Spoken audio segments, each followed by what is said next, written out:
Okay. So good AM, good morning, EA131 students. So for today, our lecture series will continue on choice of supply. Now we are on our second part of our lecture series. So let us have a brief recap what we have described from the first module. Last meeting, we discussed and derived some of the different supply systems, and we observed that all of the volume of the conductor materials from system 1 to system 4 respectively are based from these conditions of comparison, which means it depends on output power, the distance, the line losses, and the maximum voltage. Please take note, not RMS. If you already have on AC, you must convert it to RMS by having the maximum voltage magnitude divided by square root of 2 to get the peak to peak. Rather the RMS. The VM here rather is the peak to peak voltage. So the peak to peak voltage divided by square root of 2, you already accomplish the RMS, but it must be in terms of the maximum value of your DC. Simply because you're considering our base case as single phase two-wire DC. And from here, we derive some important equations in terms of area and volume, and the comparison of every case will be dependent on volume of conductor. And if we multiply the base case by a certain factors, you can now, and factors and variables, you can now compute and compare the other systems. Okay, so we have pi over 16 for system 2, then 2 over k over power factor squared for system 3, and 5 over 8 power factor squared multiplied by k for system number 4. So those systems is already discussed from our last video module. Okay, I think the last type that we need to discuss and concentrate is this fifth system, which is a three-phase, three-wire AC system, which is a typical system for transmission. And please take note, we considered it balanced as, again, balance, so that you can have a per phase basis. And our main goal here is to get the volume of the conductor material. So don't bother yung nasa ilalim. Those are already preloaded formulas that we will discuss that one in the next few slides. Okay, let's move on. Okay, now as mentioned here, this type of system is adapted for transmission lines. Simply because, as we already mentioned many times, some of the lectures that we have in the introductory part, three-phase, three-wire is meant to transmission systems, while your three-phase, four-wire is meant to be to your distribution level. And if you have a single phase two wire, this is for the end user. So we will make our concentration on this for a three-phase, three-wire. Okay, on the further systems, I think the last system is a three-phase four-wire. You will need to derive this one on your own as a problem set. Okay, now it's very obvious that we need to have the maximum voltage in terms of in a per phase basis. So that's why your VM here is located from one point to T neutral. Thus, you must use the power formula in the total formula for power as three times per phase basis. So if you do so, this is 3 times V phase, I phase, multiplied by the cosine angle theta or power factor. This is mainly different if you use the square root of 3, simply because the square root of 3 here is in terms of voltage, di ba? VL, IL in line value. But since we are considering always in a Y-connected fashion, it's clear that IL is equal to I phase in this case. The only difference is the voltage, right? If you square root of 3, you will use line. If you use 3, you use in a per phase basis. Now, in this case, so that we can tailor fit all of the system to its corresponding base case, we will use a per phase basis, which is in terms of BM. So that's why in this case, it is already in terms of P all over 3. Power transmitted per phase. We divide the P total by 3. Okay, if you do that, and take note, it's very self-explanatory now because we discussed this on the first video module that to get the RMS value in terms of maximum, you need to divide it by square root of 2 the peak-to-peak voltage. Okay, in this case, we have this one. And then isonicing, simplifying, we can have this relationship. Okay, by the way, please take note that we will change all parameters from 9 to 5, the subscript. Okay. So please take note of this so that we can avoid confusion with other systems. Okay, if you do so, again, we have 3I squared R, simply because we have 3 lines. And then the I squared, your I5, will be this. Just substitute. And then rho L all over A, considering again RDC is equal to RAC. So the skin effect factor is equal to 1. So that it will become rho L all over A.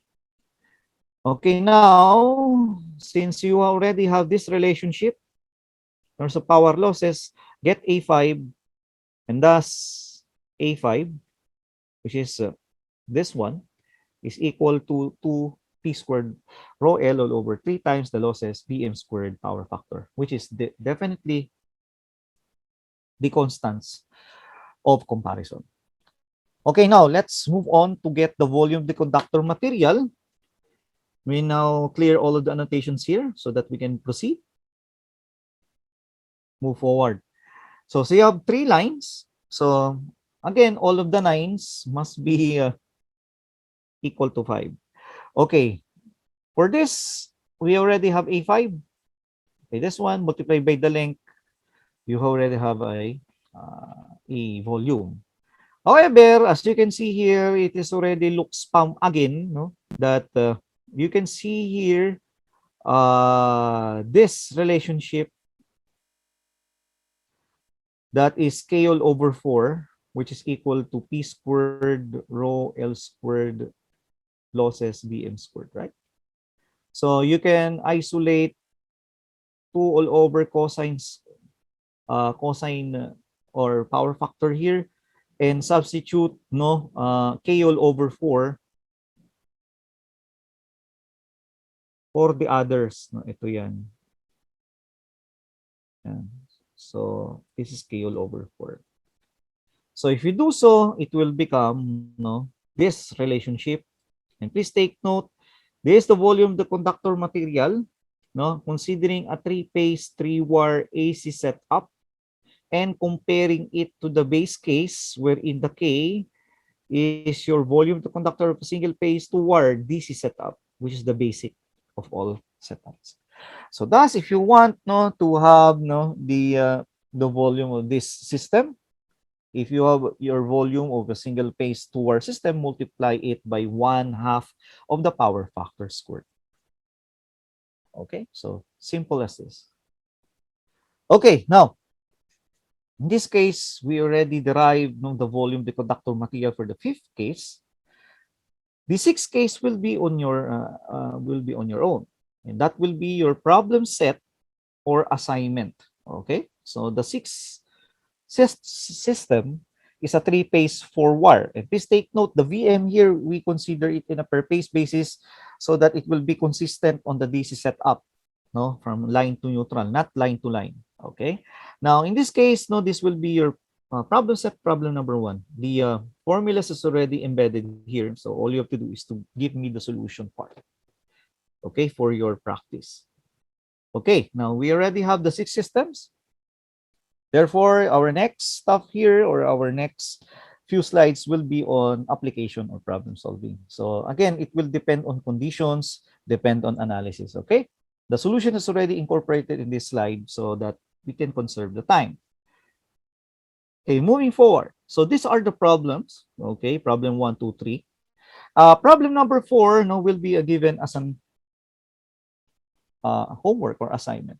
That will be problem set number 2, problem number 2 on your no on your handouts. Okay, let us have no problem number 1 first. We will read the problem here. No, what will be no the savings or percentage savings of a feeder copper if the line voltage is a two-wire DC system? So single phase two-wire system ito, no, and it raised from 200 volt to 400 volt for the same power transmitted with the same distance, having the same power loss. Okay, now before you go to the problem solving, we need to know this following condition: same power transmitted, which is your P out, same distance of transmission, definitely the length, and the same power losses, which is your W. No? This is also the same thing on the conditions natin, no, from the derivation. However, this is a practical application wherein if you have the same constants, you can see no a bigger saving if you increase the voltage no from a certain point. Kunyari 200, you want it to twice, no, so magiging ano siya no 400 volt. Single phase to wire, you increase the supply voltage, you will have a savings definitely in terms of cost, no? And that is in terms of the volume the conductor of material. So kapag pinababa mo yung volume conductor ng material, definitely you will have a cost, right? No, a savings. So it is an application or proof that if you increase the voltage, definitely you will have a higher savings. Okay, let us see no the on the solution part, no, the proof of purchase. Let's move forward to this problem here. So again, no, we can have two systems here, A and B. The only difference is the volume, or rather the voltage. So let us have P as the power delivered, W is the power loss, and let us have V, the duty V, or the smaller V and A as volume and area. But in terms of the second system, we can have V2 and A2 as smaller volume and area respectively of the second system, which is 200 and 400 volts. So you can see on the figures here. Okay, let's move on. Now, the equation is very straightforward, no, since we're considering only DC without power factor. As you can see here, no, it is definitely V1 I1 lang, no, walang power factor. So just substitute no the value of the 200 volt here and the 400 volt respectively, leaving behind current. No, current is not a constant factor here, so that it has a subscript.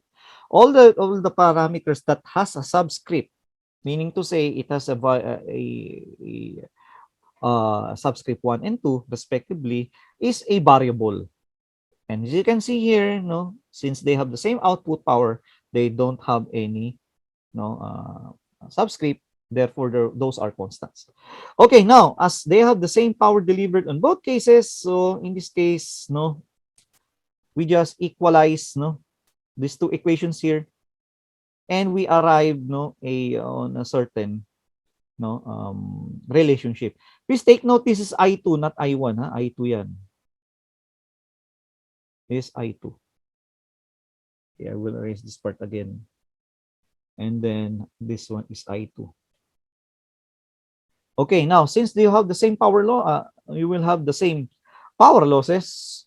So 2 1 I1 squared, R1 to I2 squared, R2. Please take note, R1 and R2 are variables. Since I2 no can be computed in terms of I1 based on this relationship, so please substitute until we reach on this equation here.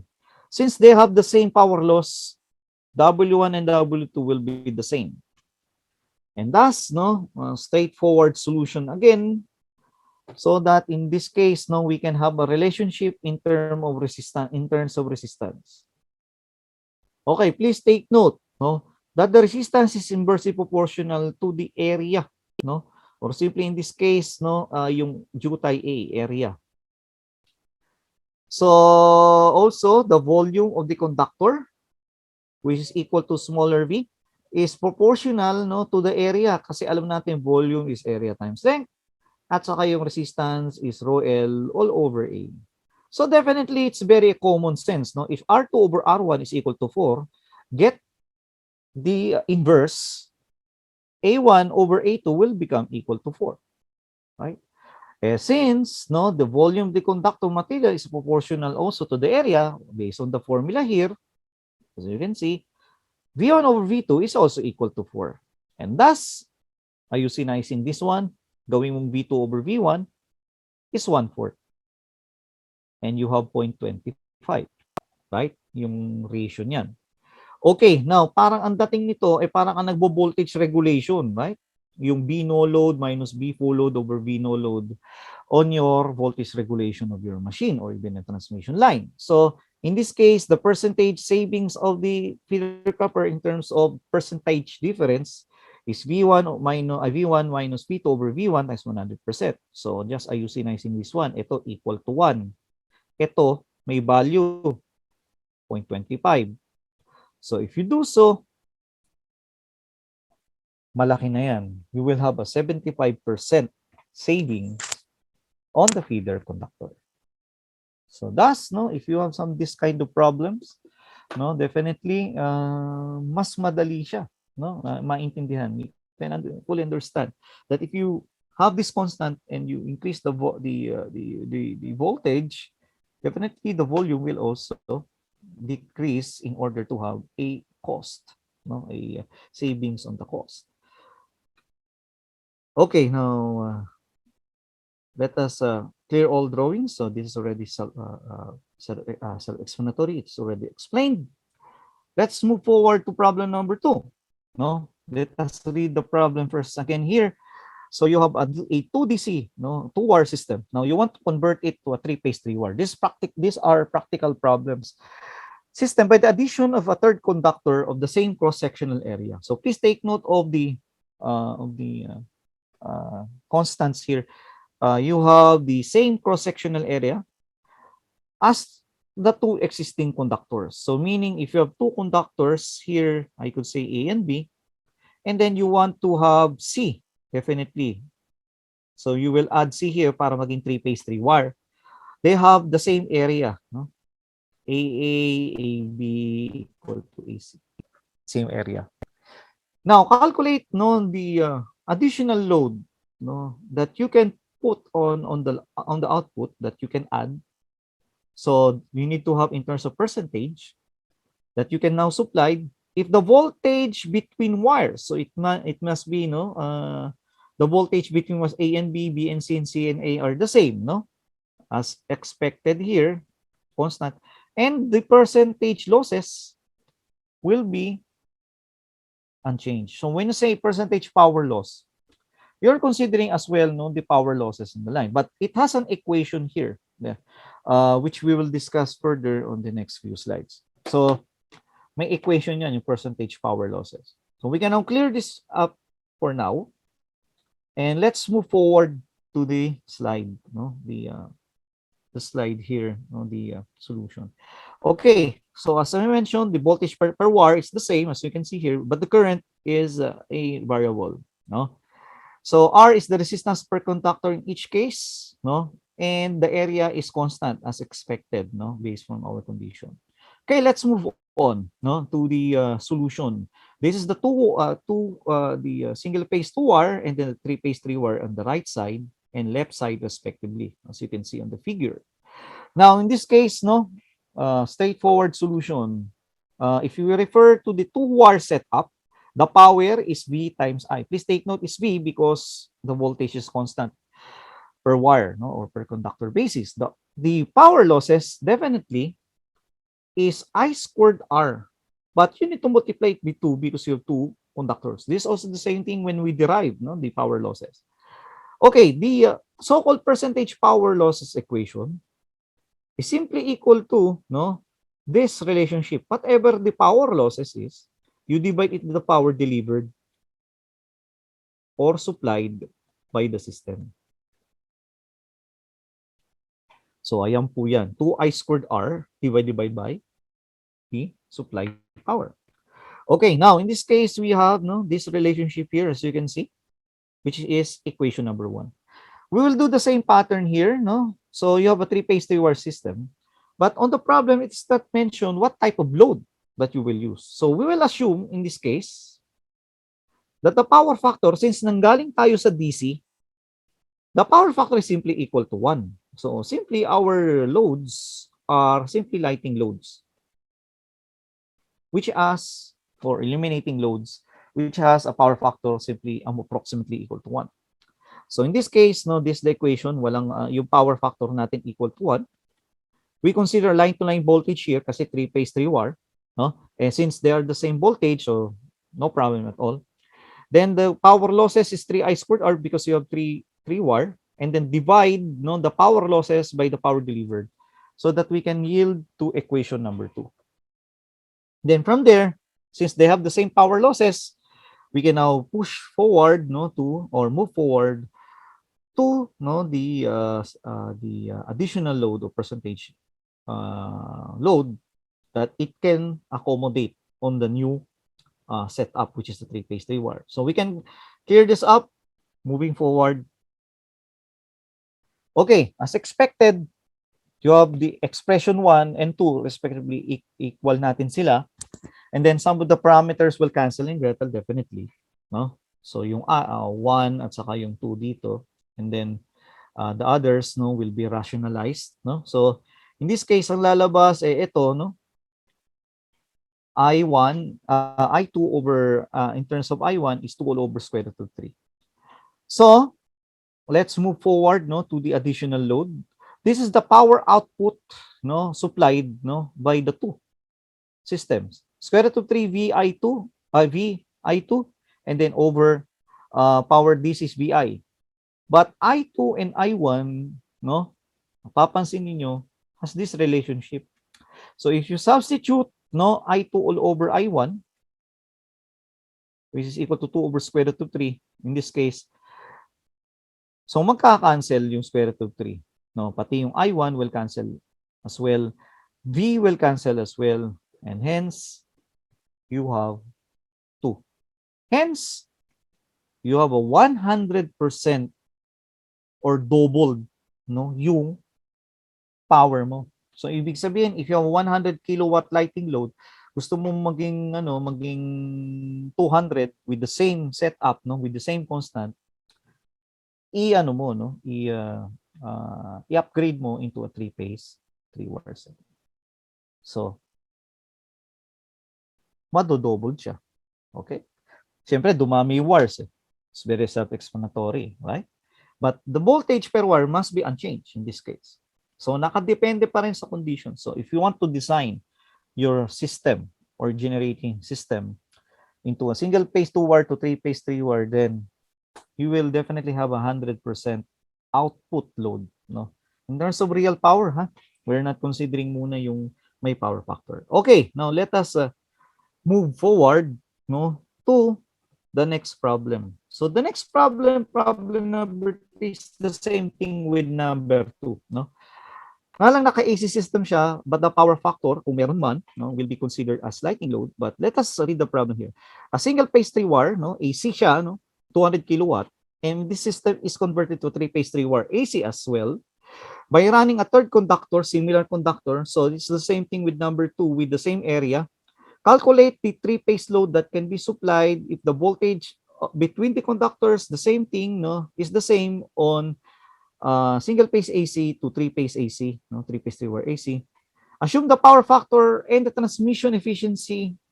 If kunyari 0.8 laging sila, parehas lang on the same, no, on the same setup, same sila. Yung transmission efficiency as mentioned here, may kinalaman yan sa losses. So if you have the same, no, transmission efficiency, you're considering same losses. Because yung power output over power output plus P losses, di ba, yung nasa ilalim ng efficiency. Kung pares lang sila ng output power, no, pares din sila ng P losses. So thus, the efficiency will be the same thing. Kung pares lang sila ng P losses, no, on two cases. Okay, if that will be the analysis here, then we can now move forward and solve the problem with the same strategy in problem number 2. No, let's move forward to number 3. The only difference is a single phase AC. Yung kanina single phase DC. So we have now the equations prepared here, as we have discussed already. Power supply lang dito, may power factor. At ganun din dito sa P2. There's a cosine theta because you have an AC, and it's not mentioned in the problem, but don't worry, both power factors are the same. Power losses, 2I squared R, this is 3I squared R, definitely single phase 2 wire, single phase 3 wire. And get, have, the percentage power losses having P loss over P supply. We have this equation 1, and we have this equation 2 here at the equation 1 and 2 here, respectively. So straightforward. And then from here, since we already discovered, and analyzed that the transmission efficiency is the same thing with the losses itself. So in this case, we can have expression 1 and 2 equalize here, and then we can have the same setup. And as expected, since you have your cosine theta or power factor, is the same between two cases, you will expect the same relationship from problem 2. So if you do so, P2 over P1, the cosine here will cancel out, and I2, I1 is 2 over square root of 3. That will cancel all of the majority of the parameters here, leaving behind the same thing, the same story as 100%. So if you have a 200 kilowatt, therefore you have 400 kilowatt, and as expected, 100% additional load. Now, it will depend on the power factor. So if the power factor will be the same, expected laging 100 o taguro 100% yung laging additional load. Now, there are some setups na bumababa sa 100%. Depende kasi sa condition. So it will depend on the constant or conditions on the problem. Okay, now, since this is self-explanatory already, so the last problem, as I have discussed here, is problem set number 2. Problem number 2 on your next problem set. Okay, so it will be enough for today. We discuss all of the things that we need to discuss for the second module of this topic. So we can now stop the recording. Okay, thank you very much. So